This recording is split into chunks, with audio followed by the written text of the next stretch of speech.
Welcome back, viewers. You are still tuned into Prime Live, and we are so privileged to have a broadcasting legend in studio with us this evening. We are so proud to welcome Thulani Tuks Mofokeng, who started his journey in 2016 and in Potchefstroom under the Children's Radio Foundation. Now, he quickly made his mark as a radio presenter and content producer with a youth focused program called Learners Connect. Now, he is a familiar voice to Alex FM listeners, and he has an absolute passion for broadcasting and will soon be taking his talents to television. We are thrilled to have him share his journey with us today. Good evening, Thulani. Thank you for joining us on Prime Live. Good evening, and thank you so much for having me. I mean, you are a seasoned broadcaster, so personally, I'm very excited to have this conversation with you as a newbie to the industry, so to say. But let's start with, talking a bit about your journey as well as some of your accomplishments as well. Let's start off our conversation by, talking about your broadcasting journey that actually started in 2016. Can you tell us about what was your first experience on air and why broadcasting? Why this industry? Oh, okay, let me start with why broadcasting. I think broadcasting resonates very well with my character. I've always been a fan of speaking and broadcasting and all of that. I think since 9 years, since I was 9, I always loved radio. I'd listen to radio a lot with my mom and my whole family. So I think when I was 12, that's when I actually made the solid decision that I actually want to pursue radio. And as to how I joined radio in 2016, there were auditions in a local radio station I used to work for in Potchefstroom called Aganang FM. They had auditions there under the Children's Radio Foundation, a program called Learners Connect. And for me to go there, I had accompanied my friend.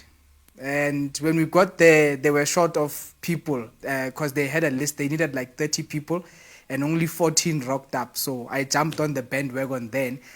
Funny enough, they liked my friend more than me.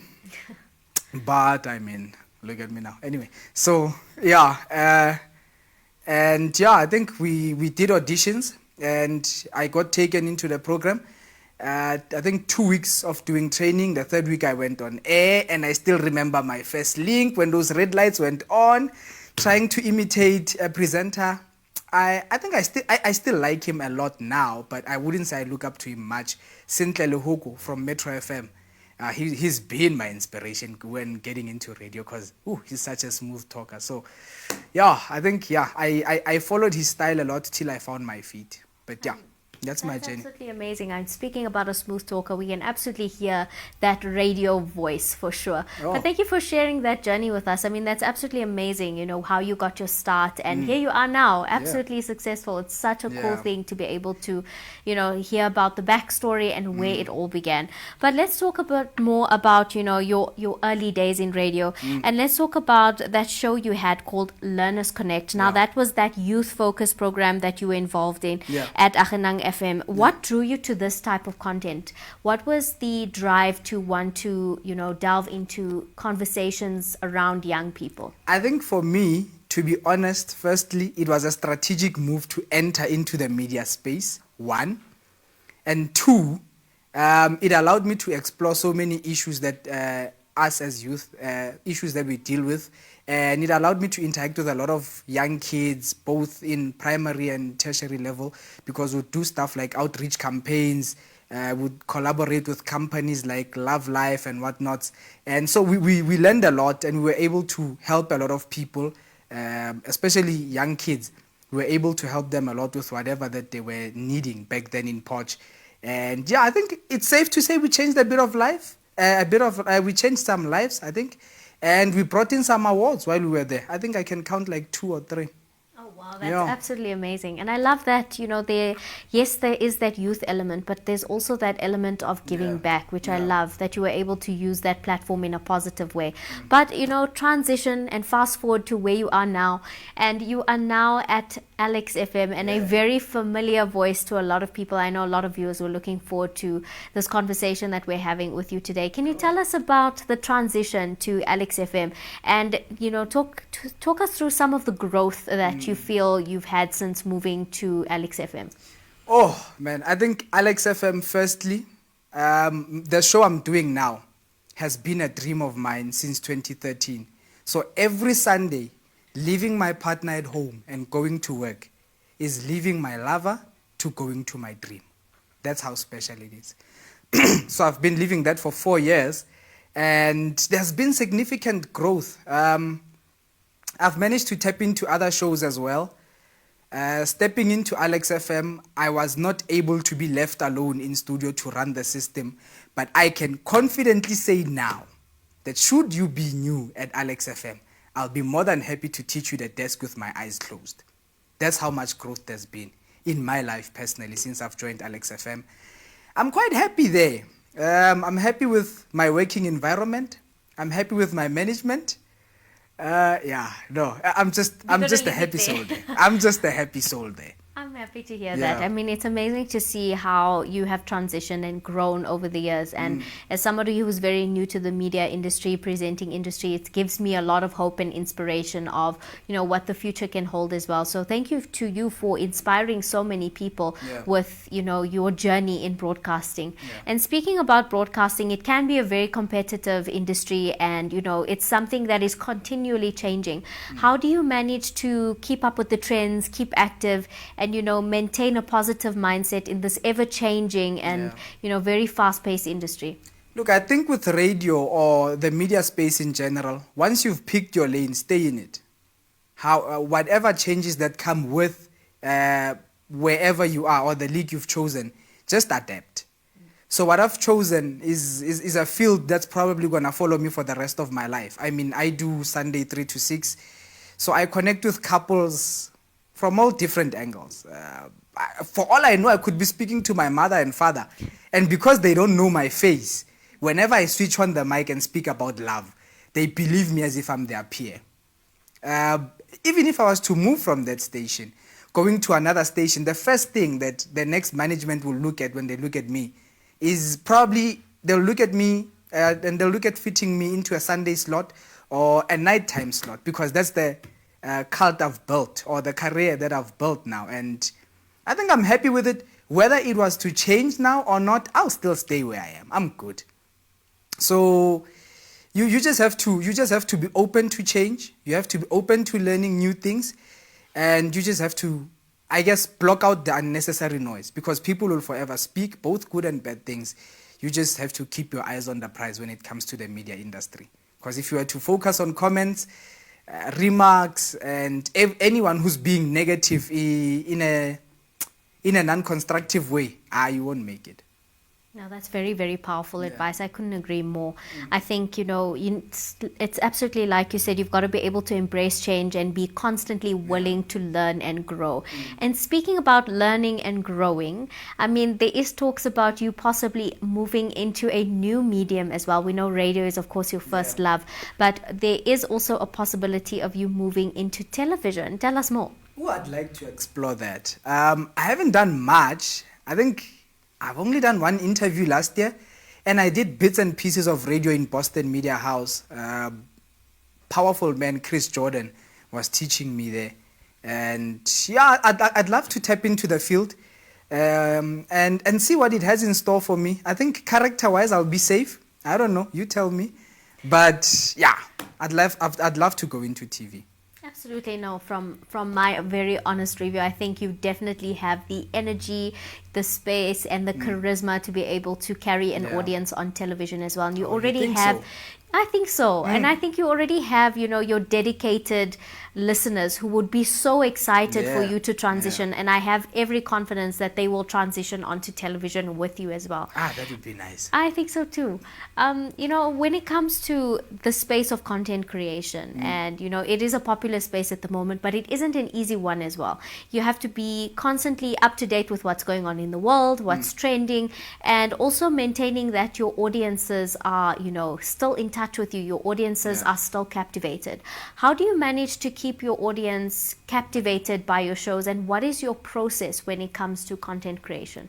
When it comes to content creation, I look at what would change another person's life and what would make another person's life easier. That's the two major strategies I implement when going into doing my show and when going into curating the content that I dish out.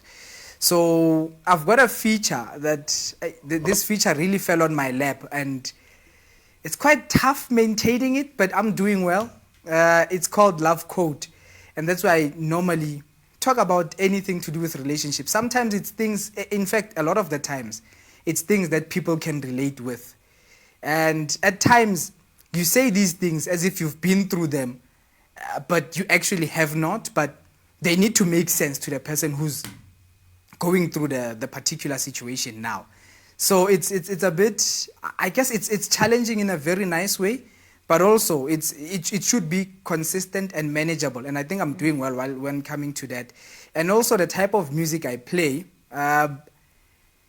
it's got a niche market, but it's coming on very well. So under normal circumstances, if you were to listen to your Radio 2000s, your Metro, if you were to listen to your Powers, I think Kaya is following, but yeah, if you were to listen to those that I've mentioned, besides Kaya, they play regular tunes. Would normally call them sing-alongs as collectors and selectors. So I've chosen a market where I play rare soul, but I need to make it so seamless to you who doesn't know it so that you can sing along to it. I think there's nothing that's as nice as singing along to a song that you know you don't know this song, but it slaps. So I always need to have such stuff, and also introducing the music gradually to the ear so we can expand our category of sing-alongs, so to speak. Because in as much as it's nice, but hearing something repetitively, every Sunday it's Johnny Gill, every Sunday is this and that, it becomes a bit tiring. Not in a bad way. I can definitely relate to that, because a lot of the music content that we consume is either from social media or TikTok, and then we're hearing it on the radio as well. And often at times you will hear the same type of music playing on radio all the time, or at the same time on the same show that you're listening to on your drive home. That one particular song is always there, and yes, you're going to sing along to it. But I think it's a great idea that you've put forward, is that, you know, expanding our music taste and being able to explore different genres and different artists as well. And I love that you brought on the concept of having different sing-along songs that you maybe didn't know about, but you can enjoy as well. Something different. Because most likely I'm going to go onto Instagram when I go home and I'm going to hear the same song as well. So I like that this whole idea of expanding, you know, our music range and, you know, what we actually listen to. I must highlight, it's tough though. Staying consistent, it's tough. Finding songs that are rare, it's tough, but it's doable. Anyway, okay. I love that. Before we let you go, I mean, there are a lot of young people out there who are looking at you right now and thinking, you know, I want to be there. And it can be quite intimidating, particularly the media industry and broadcasting industry. What advice would you have for them, you know, delving into the media industry? Maybe it's broadcast, maybe it's television. What advice would you have for them? I think first and foremost, don't undermine the craft. Looking at it from a third party's point of view, do not think this thing is easy.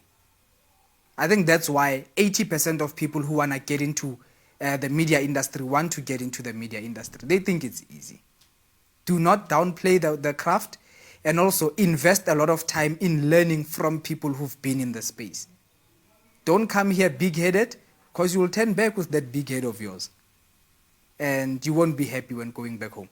So, learn as much as possible from people who are in the space, and also come into the craft knowing very well that you are ready to invest your whole heart and soul into the craft. Using those methods, you will survive, you will flourish, and you'll probably be another role model to someone else who will want to follow in your footsteps.